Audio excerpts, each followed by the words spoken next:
Assalamualaikum warahmatullahi wabarakatuh. Kami dari kelompok 3 yang terdiri dari Firman Ardiansyah, Fitriani, Fujia Agustina, dan Hania Saputri.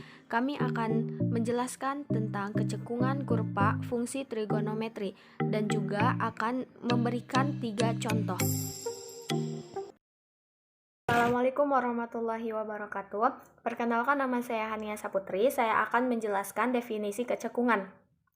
Definisi kecekungan. Fungsi f(x) dikatakan cekung ke atas pada selang i bila f(x) pada selang i. Sedang f(x) dikatakan cekung ke bawah bila f(x) turun pada selang i. Oleh karena itu dapat disimpulkan bila f aksen x lebih dari 0, x himpunan bagian dari i, maka f(x) cekung ke atas pada i. Dan bila f aksen x kurang dari 0, x himpunan bagian dari i, maka f(x) cekung ke bawah i. Dimisalkan, yang pertama, misalkan f terdiferensialkan pada selang buku i. Jika grafik f cekung ke atas pada i, maka grafik di atas semua garis singgungnya pada selang tersebut. Lihat gambar yang A. Kemudian yang kedua, misalkan f terdiferensialkan pada selang buku i. Jika grafik f cekung ke bawah pada i, maka grafik di atas semua garis singgungnya pada selang tersebut. Lihat gambar B. Untuk menentukan selang buka di mana suatu grafik fungsi f cekung ke atas atau cekung ke bawah, kita harus menemukan selang di mana f aksen naik atau turun. Sebagai contoh, grafik fx sama dengan 1/3 x pangkat 3 min x akan terbuka ke bawah pada selang buka min tak terhingga, 0, karena f aksen x sama dengan x pangkat 2 min 1. Turun pada selang tersebut. Demikian pula grafik f akan cekung ke atas pada selang 0, tak terhingga, karena f aksen naik pada selang tersebut. Perhatikan gambar di bawah. Kemudian teorema berikutnya menunjukkan bagaimana penggunaan turunan kedua fungsi untuk menentukan selang di mana grafik f tersebut cekung ke atas atau cekung ke bawah. Bukti teorema ini merupakan akibat langsung dari teorema uji fungsi naik dan turun dan definisi kecekungan. Assalamualaikum warahmatullahi wabarakatuh. Perkenalkan, nama saya Fujia Agustina dari kelas 12 IPA 6. Baik, saya di sini akan sedikit memaparkan tentang salah satu contoh dari kecekungan kurva fungsi trigonometri. Untuk contoh yang pertama yaitu diketahui fx sama dengan sin 2x untuk 0 derajat sampai 360 derajat. Kemudian tentukan yang pertama interval fungsi f cekung ke atas dan yang kedua interval fungsi f cekung ke bawah. Baik, langsung saja kita jawab. Pertama kita tulis terlebih dahulu fungsi aslinya, yaitu fx sama dengan sin 2x. Kemudian diturunkan menjadi f aksen x sama dengan 2 cos 2x. Kemudian diturunkan kembali menjadi f double aksen x sama dengan min 4 sin 2x. Kemudian kita tentukan titik beloknya f double aksen x sama dengan 0. Kita turunkan min 4 sin 2x sama dengan 0. Kemudian menjadi sin 2x sama dengan 0. Dan persamaan trigonometrinya adalah sin 2x sama dengan sin 0 derajat. Kemudian didapat 2x sama dengan 0 ditambah k dikali 360 derajat, atau 2x sama dengan 180 ditambah k dikali 360 derajat. Dan x sama dengan 0 ditambah k dikali 180 derajat, atau x sama dengan 90 ditambah k dikali 180 derajat. Kemudian untuk selanjutnya, kita mencari nilai x yang memenuhi dengan cara mensubstitusi nilai k. Untuk x sama dengan 0 ditambah k dikali 180 derajat, jika k-nya sama dengan 0, maka x-nya adalah 0 derajat. Jika k-nya sama dengan 1, maka x-nya adalah 180 derajat. Jika k-nya sama dengan 2, maka x adalah 360 derajat. Dan untuk x sama dengan 90 ditambah k dikali 180, jika k-nya sama dengan 0, maka x adalah 90 derajat. Jika k-nya sama dengan 1, maka x-nya adalah 270 derajat.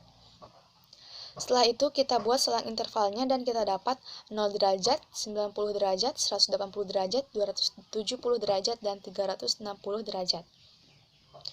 Dari yang kita dapat tadi, selanjutnya kita ambil salah satu interval-interval yang ada di 0 derajat, 90 derajat, 180 derajat, 270 derajat, dan 360 derajat. Untuk interval 0 derajat dan 90 derajat kita ambil 60 derajat. Kemudian kita substitusikan menjadi f double aksen 60 derajat sama dengan min 4 sin 2 dikali 60 derajat.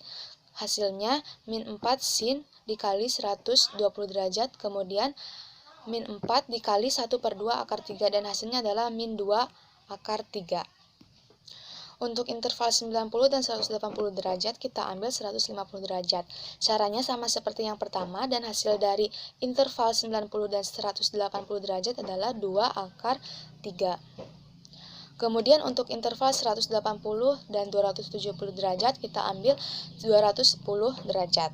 Sama seperti cara yang pertama, dan hasil dari interval 180 dan 270 derajat adalah min 2 akar 3. Dan yang terakhir, untuk interval 270 dan 360 derajat, kita ambil 315 derajat. Sama seperti cara sebelumnya, dan hasil dari interval 270 derajat dan 360 derajat adalah 4. Nah, tadi kita sudah mendapatkan dari 0 sampai 90 derajat adalah negatif, dari 90 sampai 180 derajat adalah positif, dari 180 derajat sampai 270 derajat adalah negatif, dan dari 270 derajat sampai 360 derajat adalah positif. Nah, F double aksen X lebih dari 0 di interval 90 sampai 180 dan 270 sampai 360. F double aksen X kurang dari 0 di interval 0 derajat sampai 90 derajat dan 180 derajat sampai 270 derajat. Jadi, fungsi F cekung ke atas pada interval 90 derajat sampai 180 derajat dan interval 270 derajat sampai 360 derajat. Fungsi F cekung ke bawah pada interval 0 derajat sampai 90 derajat dan 180 derajat sampai 270 derajat. Oke, assalamualaikum warahmatullahi wabarakatuh. Nama saya Fitriani dari kelas 12 IPA 6. Di sini saya akan membahas contoh soal nomor 2, yaitu dari materi kecekungan kurva fungsi trigonometri. Mari kita bahas.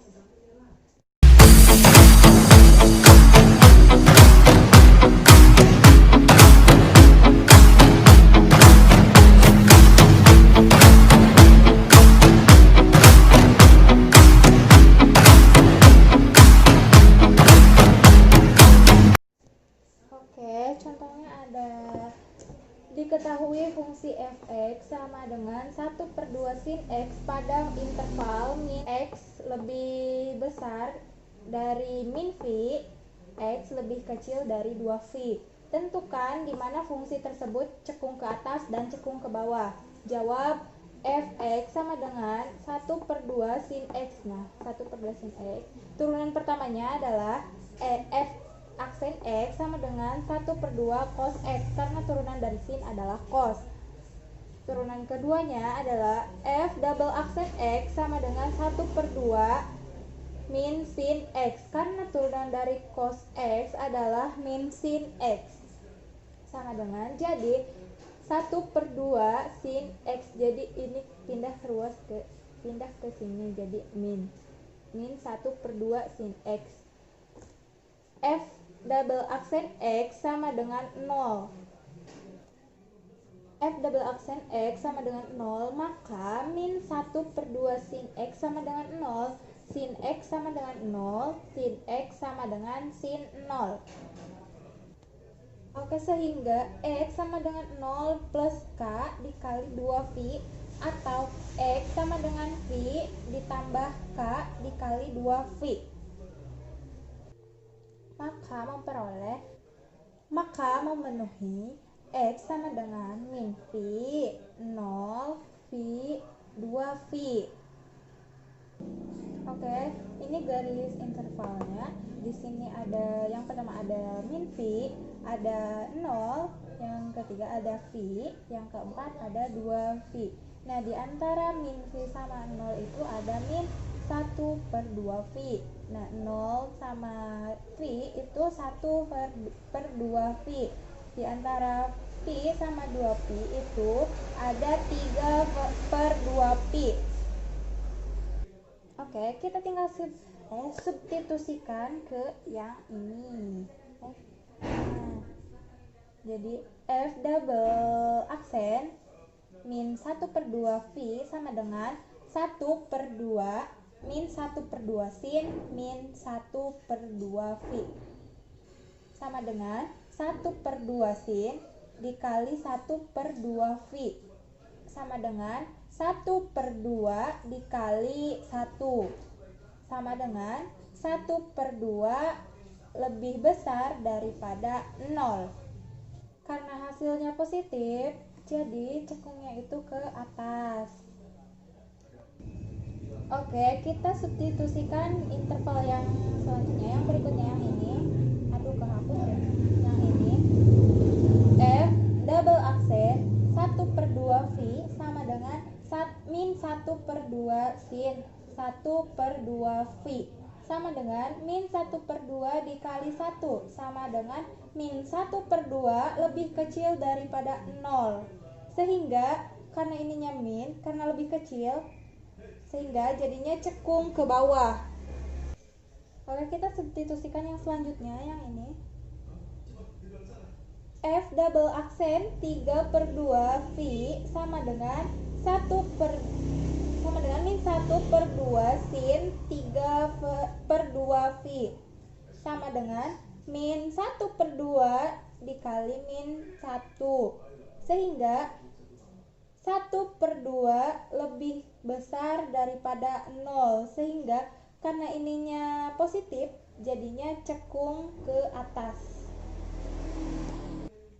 Oke, kesimpulannya F double aksen X cekung ke atas pada interval X lebih besar daripada min V, X lebih kecil daripada 0, dan X lebih besar dari V dan X lebih kecil daripada 2V. Oke, satu lagi kesimpulannya, F double aksen X cekung ke bawah pada interval X lebih besar daripada 0, X lebih kecil daripada V. Nih, 0 diantara 0 sama V. Assalamualaikum warahmatullahi wabarakatuh. Saya Firman Ardiansa dari kelas 12 IPA 6. Contoh dari selang kecekungan. Tentukan selang kecekungan dari fungsi f1x sama dengan 1 plus x pangkat 2 per 1 plus x. Jawab. Turunan pertama, f1x sama dengan x pangkat 2 plus 2x min 1 per 1 plus x pangkat 2. Turunan kedua, f2x sama dengan 1 per 1 plus x pangkat 3. Cekung ke atas f2x lebih besar dari 0 pada selang x lebih besar min 1, dan cekung ke bawah pada selang x lebih kecil min 1. Terima kasih.